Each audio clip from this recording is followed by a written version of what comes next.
Hi hello നമസ്കാരം, ഷാനുവാണ്. ലോക്സഭാ തെരഞ്ഞെടുപ്പിന് ശേഷം നമ്മളെല്ലാം കൂടി വോട്ട് കൊടുത്ത് മറ്റൊരു വിജയം കൂടി വിന്നറാക്കിയിരിക്കുകയാണ്.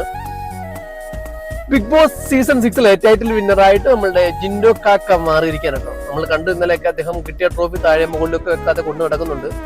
കൊണ്ട് നടക്കട്ടെ, അതിനൊന്നും യാതൊരു കുറ്റവും പറയാനില്ല. പക്ഷേ അർഹതപ്പെട്ടൊരു വിജയമാണെന്നൊന്നും എനിക്ക് തോന്നുന്നില്ല. കാര്യം ഗെയിമൊക്കെ നല്ല രീതിയിൽ കളിക്കുന്നുണ്ട്, പക്ഷെ സംസാരിക്കാനുള്ള ഒരു കഴിവ് വളരെ അങ്ങനെ വലിയൊരു കഴിവുള്ളത് പോലൊന്നും എനിക്ക് തോന്നിയിട്ടില്ല. അഭിഷേക് എന്ന് പറഞ്ഞൊരു ക്യാരക്ടർ ഒക്കെ സെറ്റ് ആയിരുന്നു, പക്ഷെ അദ്ദേഹത്തിന് സപ്പോർട്ട് കുറവായിരുന്നു.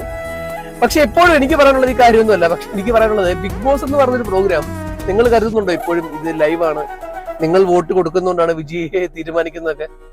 പുറത്തു വരുന്ന റിപ്പോർട്ട് അനുസരിച്ചിട്ട് ബിഗ് ബോസ് എന്ന് പറഞ്ഞാല് പക്കാ സ്ക്രിപ്റ്റഡ് ഒരു പ്രോഗ്രാമാണ് കേട്ടോ. അതുപോലെ തന്നെ അതിനുള്ളിലുള്ള ആൾക്കാർ തീരുമാനിക്കണം ഇതിൽ ആര് വിന്നറാകും, ആര് മുകളിൽ പോകണം, ആർക്ക് നെഗറ്റീവ് വരണം, ആർക്ക് പോസിറ്റീവ് കിട്ടണം എന്നൊക്കെ. എഡിറ്റിംഗ് ടീമാണ് ഇതൊക്കെ തീരുമാനിച്ച് കൈകാര്യം ചെയ്തുകൊണ്ടിരിക്കുന്നത്.